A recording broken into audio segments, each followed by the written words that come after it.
You have got to be kidding me. The words fell from my father's mouth like shattered glass. Colonel Richard Morales, the man who hadn't looked me in the eye for 13 years, stared at the paper in his hands as if it might burn through his fingers. The entire base auditorium held its breath. 300 people watching a father realize his invisible daughter had just outranked his expectations. But that was only the beginning of what would unfold that day. My name is Elena Morales, and for 13 years I was the daughter who didn't exist. Not at family dinners where my chair sat empty. Not in holiday photos where my father's new family smiled without gaps. Not in the stories he told fellow officers about children who made him proud. I learned early that some fathers save their love like ammunition rationed, calculated and never wasted on daughters who remind them of wives who left. I was 6 when my mother died. Cancer took her in winter, quick and ruthless. My father handled her death like a failed mission, something to analyze, file away, and never discuss again.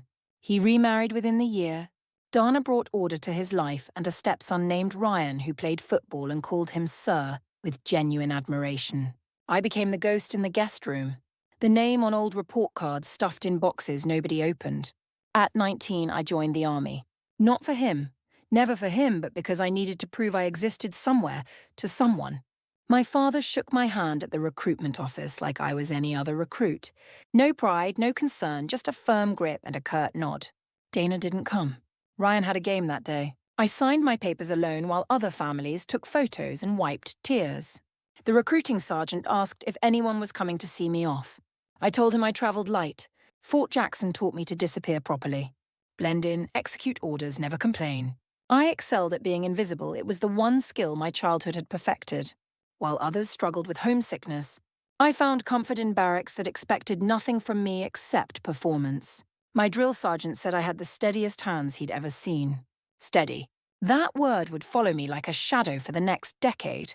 My first deployment to Kandahar stripped away any romantic notions about service. The heat pressed against your skull until thoughts melted. The dust coated everything: lungs, equipment, hope. I worked 18-hour days managing supply lines while mortars whistled overhead. My unit called me Ghost because I could appear anywhere, fix any logistics nightmare, then vanish before anyone thought to thank me. I preferred it that way. Gratitude meant visibility, and visibility meant disappointment. Letters from home came sporadically. Dana wrote about Ryan's achievements honor roll. Varsity captain, early admission to engineering programs. My father added his signature at the bottom, nothing more. I stopped opening them after the 3rd deployment. Let them pile up in my footlocker like evidence of a crime nobody would prosecute. The other soldiers got care packages, video calls, countdown calendars to homecoming. I got silence that weighed more than body armor. Sergeant First Class Marcus Smith changed everything, though I didn't know it at the time. He was the kind of NCO whose scars told stories he'd never speak aloud. We met during my 2nd deployment to Helmand Province, where the Taliban made every supply run a dice roll with death. Smith watched me coordinate 3 simultaneous convoys through hostile territory without losing a single vehicle. He watched me stay calm when our FOB took rocket fire during a critical resupply. He watched me work 23 hours straight to ensure wounded Marines got their medical supplies. But most importantly, Smith watched the night everything went wrong. Our convoy hit an IED. The lead vehicle flipped, caught fire. 3 soldiers trapped inside. Everyone froze for just a second, that second that stretches into forever. When death opens its mouth, I didn't freeze. I ran toward the burning wreck while others called for backup. The heat melted the skin on my hands as I pried open the door. I pulled out Thompson first, his leg bent wrong, screaming. Then Rodriguez, unconscious, bleeding from his temple. Finally, young Private Harrison, 19 years old, crying for his mother. Smith appeared beside me as I dragged Harrison clear. He didn't say anything, just helped me carry the kid to safety as the vehicle's ammunition started cooking off behind us. Later, in the medical tent, while docs wrapped my burned hands, Smith sat on a crate nearby. He pulled out a green notebook and started writing. I thought he was doing after-action reports. I didn't know he was documenting something else entirely every moment I held the line when others might have broken. We rotated home 3 months later. Smith got orders to Fort Benning. I returned to Fort Carson, where my father commanded a battalion and continued to look through me like I was made of glass. The welcome home ceremony felt like watching someone else's life. Families embraced their soldiers. Children climbed onto shoulders. Spouses cried into uniforms. I walked to my car alone, drove to an empty apartment, and sat in darkness wondering why I kept coming back to this. The next 3 years blurred together. Training rotations, equipment inspections, mentoring junior soldiers who'd forget my name a week after transfer. I became an expert at being essential but invisible, the kind of officer who kept everything running but never got invited to the important meetings. My evaluations read like photocopies: reliable, consistent, steady under pressure, never exceptional or innovative or future commander, just steady like a good wrench or a reliable vehicle.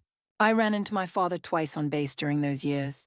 Both times he looked at me like he was trying to remember where he'd seen me before. Both times he walked past without stopping. Other officers noticed. They'd glance between us, noting the shared last name, the similar jawline, the way we both stood with our weight on our right foot. But nobody asked.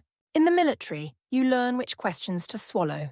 The family dinners were worse than the silence. Dana insisted on monthly gatherings.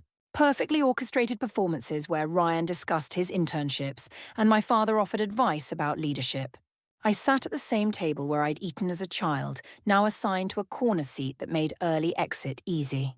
They'd talk around me, over me, through me. Sometimes Dana would ask about my little job at the base, voice sweet with condescension. My father would change the subject before I could answer.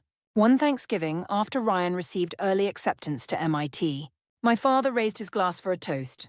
He spoke about legacy, about children who carried forward the family honor, about pride that transcended generations. His eyes never found mine.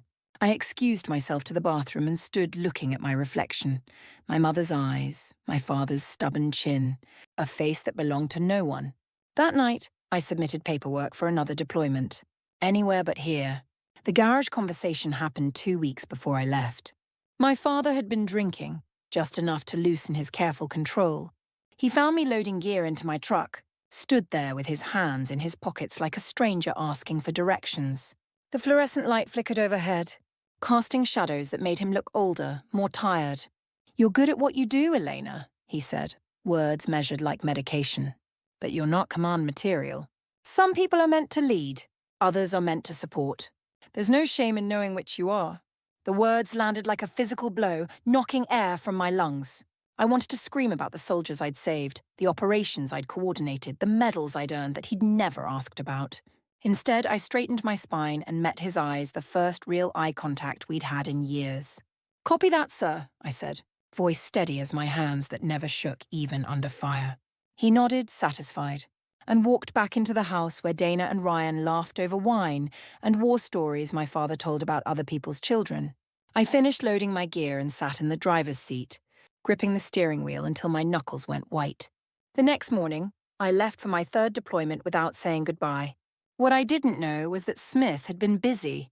From his desk at Fort Benning, he'd been piecing together a case file that read like a love letter to thankless service. Every after-action report, every commendation I'd never received, every witness statement from soldiers I'd trained or saved or simply kept alive through impossible situations. He'd tracked down Thompson, Rodriguez and Harrison, all three now serving elsewhere. All three willing to testify about the night I ran toward fire instead of away from it. Smith knew the system's blind spots, knew how good soldiers disappeared in paperwork, while mediocre ones with the right connections advanced. He also knew that sometimes, if you submitted the right forms to the right people at the right time, even the Army's bureaucracy couldn't ignore evidence. He spent 6 months building a package that would force recognition. Not because anyone wanted to give it, but because refusing it would require explanations nobody wanted to make. The morning Captain Davis knocked on my door, I was reviewing maintenance schedules and calculating how many more years I could do this before I forgot what I was trying to prove. He handed me the envelope like it might explode, his face carefully neutral.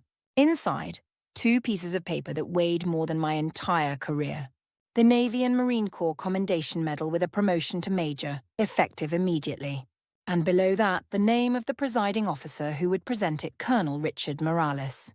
I read it 3 times before the words sank in. Not the promotion that felt abstract, distant, but the fact that my father would have to stand at a podium in front of his peers and subordinates and speak my name aloud. He'd have to acknowledge what I'd become without his help, without his approval, without his love. The ceremony was in 3 days. Not enough time for him to find an excuse to delegate to disappear. The orders were signed. The stage was set. The auditorium at Fort Carson had been decorated for heroes before. But that morning, it felt different. Every surface reflected light like judgment. The families filed in wearing their best clothes and nervous smiles. The junior officers checked their uniforms obsessively. The senior brass gathered in clusters, discussing everything except what everyone somehow knew, that Colonel Morales would be presenting an award to the daughter he'd spent over a decade pretending didn't exist. I chose my seat strategically. 5th row, right side, clear view of the stage, but not so close that I'd be obvious. Around me, the ritual of military ceremony unfolded programs rustling, children being hushed, the smell of shoe polish and starch and anxiety. Dana sat 3rd row center, her pastel blouse a soft rebellion against the sea of uniforms. Ryan beside her, his posture learned from watching my father. His expression expectant. Neither of them looked back to see if I was there. My father entered from stage left, every movement practiced and precise. His uniform could have been used in a training manual, ribbons aligned perfectly, brass gleaming, shoes reflecting the overhead lights. He spoke briefly with the other officers, his laugh carrying over the pre-ceremony murmur. He looked comfortable, in control, like a man who'd never been surprised by anything in his life. The ceremony began with tradition colours presented, anthems sung, words about honour and service that everyone had heard 100 times. I didn't sing. I couldn't. My throat had closed around something that felt like 13 years of silence trying to break free all at once. When my father took the podium, the room shifted to attention. This was his element, where his voice carried absolute authority. He accepted the leather folder from the ceremony officer with practiced ease. His fingers found the seal, broke it clean, opened to the first page. Then time slowed to a crawl. I watched his eyes track across the paper, once quick and confident. Then again, slower, like the words had changed between readings. His jaw tightened. The muscle in his left cheek twitched the same tell he'd had when my mother's doctor delivered the diagnosis. The silence stretched. 1 second. 2. 3. Long enough for people to shift in their seats, to exchange glances, to wonder what could possibly be wrong. Dana leaned forward slightly. Ryan straightened his shoulders, ready to hear his name. But my father stood frozen, staring at the paper like it was written in a language he'd forgotten how to read. Then, so quiet the microphone almost didn't catch it, he breathed out, "You have got to be kidding me." The words fell into the silence like stones into still water, ripples of confusion spreading through the crowd. Someone coughed. A child asked loudly what was wrong. Dana's perfect composure cracked, her hand moving to her throat. And still my father stared at the paper, as if willing it to change. When he finally spoke my name, it came out fractured. "Captain! Elena! Morales." Each word cost him something. I could see it in the way his shoulders dropped, the way his free hand gripped the podium's edge. The room held its breath. No one clapped. No one moved. Everyone waited to see what would happen when a ghost suddenly became real. I stood slowly, each movement deliberate. My knees were steady. They'd held me upright through worse than this. The aisle stretched ahead, that industrial carpet suddenly feeling like sacred ground. I kept my eyes forward, peripheral vision catching the turned heads, the recognition dawning on faces, the way Dana's mouth opened in a small perfect O of surprise. My boots marked rhythm on the floor. Left, right, the same cadence that had carried me through basic training, through deployments, through years of being invisible. But now every step announced my presence. I existed. I was here. I had earned this. My father didn't look at me as I climbed the 3 steps to the stage, his eyes fixed on some point past my shoulder, as if he could still make me disappear if he didn't acknowledge me directly. When I stopped at the designated spot, he moved like automation hand reaching for the medal, approaching my uniform, attaching it with fingers that trembled just enough for me to notice. The metal was cold against the fabric, its weight negligible compared to what it represented. From the back of the room, applause started slow, deliberate, the sound of old hands that had seen enough to recognize what mattered. The VFW veterans had stood, their clapping measured and meaningful.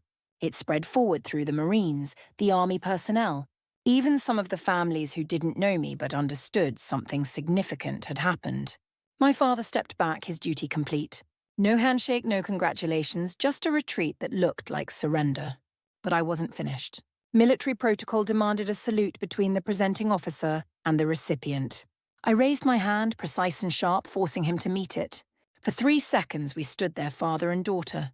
Colonel and Major, 2 soldiers bound by regulation if nothing else. When he returned the salute, his eyes finally met mine. What I saw there wasn't hatred or anger. It was something worse, recognition.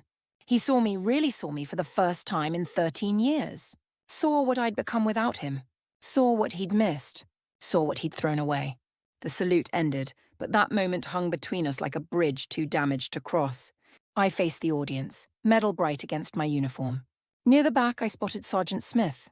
He stood apart from the others, hands clasped behind his back, watching with the satisfaction of a man who'd balanced a very old scale. He didn't applaud, that wasn't his way. He just nodded once, firm and final, message clear. You were always worth this. The ceremony concluded with standard procedure, but the energy had shifted. People approached me afterward, officers who'd worked alongside me for years suddenly remembering my name, junior soldiers whose eyes held new respect, even some of the wives who'd previously looked through me at family events. I accepted their congratulations with the same steady demeanor I'd always maintained. But inside, something fundamental had changed. Dana approached as I was leaving, Ryan trailing behind her. She opened her mouth, closed it, opened it again. I didn't know, she finally managed, voice smaller than I'd ever heard it. I could have been cruel. Could have asked what exactly she didn't know that I existed, that I served, that I mattered. Instead, I just nodded and moved past her. Some conversations come too late to have. The next morning arrived grey and ordinary.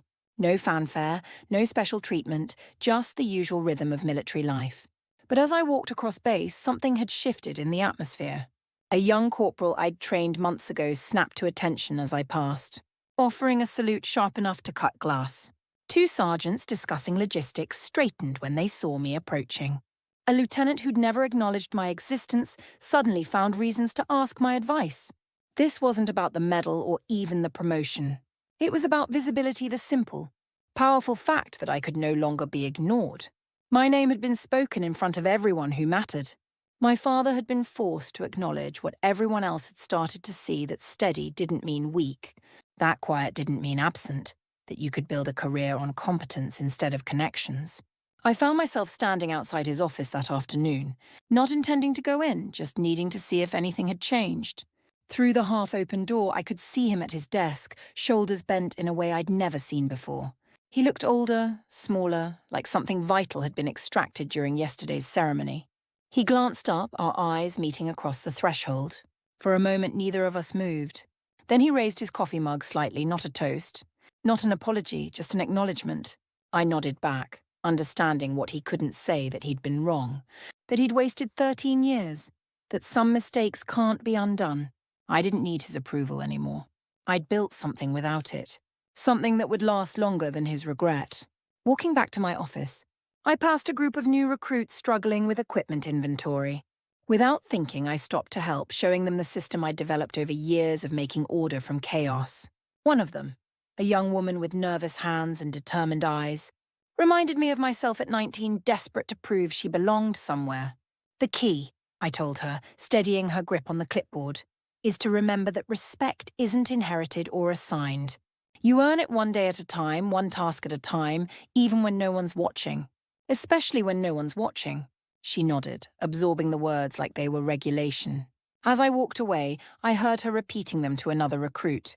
The cycle continued. Knowledge passed from invisible hands to invisible hands, building something larger than any single ceremony could recognize. That night, I sat in my apartment with the medal on the table in front of me. Such a small thing to represent 13 years of service. 3 deployments, countless lives affected. But it wasn't really about the medal. It was about the moment my father had to say my name, had to admit I existed, had to see what he'd refused to acknowledge for so long. My phone buzzed with a message from Smith. Heard the ceremony went well. Knew it would. Some things can't stay hidden forever. I typed back, "Thank you for seeing me when no one else did." His response came quick, "You were never invisible, Major. Some people just need glasses." I smiled the first real smile in longer than I could remember. Outside, the base settled into evening routine. Somewhere, My father was probably sitting at his perfect dinner table with his perfect family, trying to explain why his forgotten daughter had stood on that stage. Somewhere, young soldiers were learning that rank didn't always equal respect, that quiet service could speak louder than promoted privilege. And here, in my small apartment with its bare walls and military-issue furniture, I finally felt something I'd stopped looking for peace, not because I'd won some battle against my father, but because I'd stopped fighting for his recognition. I'd built something better, a career founded on competence, respect earned through action, and the knowledge that I'd saved lives not for glory but because it was the right thing to do. The medal would go in a drawer tomorrow. Just another piece of brass in a career full of unrecognized moments. But that salute that forced regulation's salute between a father who'd forgotten his daughter and a daughter who'd forgotten she needed him that would stay with me forever. Not as triumph, but as closure. Some might have seen it as poetic justice, a father forced to honor the child he'd ignored. But I saw it differently. I saw it as the moment I stopped being his daughter and became my own person. The moment 13 years of silence finally made sound. The moment steady became strong. I pulled out my laptop and started working on the next day's training schedule. There were new recruits to train, supply lines to coordinate, problems to solve that had nothing to do with family drama or forced recognition. This was my real inheritance, not his name or his approval, but the ability to keep showing up, to keep serving, to keep mattering in ways that couldn't be measured by medals or ceremonies. Tomorrow would bring new challenges, new opportunities to be invisible in service of something larger. But now at least I knew the truth. Invisible didn't mean absent. Quiet didn't mean weak. And sometimes the strongest thing you can do is keep standing when everyone expects you to disappear. The base lights flickered on outside my window, illuminating paths I'd walked 1,000 times. Somewhere out there, another forgotten soldier was working late, holding the line. Earning respect one thankless task at a time. I raised my coffee mug to them, to all of us who served in shadows, who built careers on competence instead of connections. We were the steady ones, the reliable ones, the ones who showed up when no one was watching. We might never get the recognition we deserved, might spend entire careers being overlooked and undervalued, but we mattered. We had always mattered. And sometimes, if you were lucky, if you had someone like Smith watching your six, if the paperwork aligned just right, sometimes the world was forced to see it too. I closed the laptop and prepared my uniform for tomorrow. Same boots, same routine, same commitment to service that had carried me through 13 years of silence. But now, with one small difference, a name that had been spoken aloud, a rank that couldn't be ignored, and the knowledge that respect, real respect, couldn't be inherited or taken away. It had to be earned. And I had earned every single salute,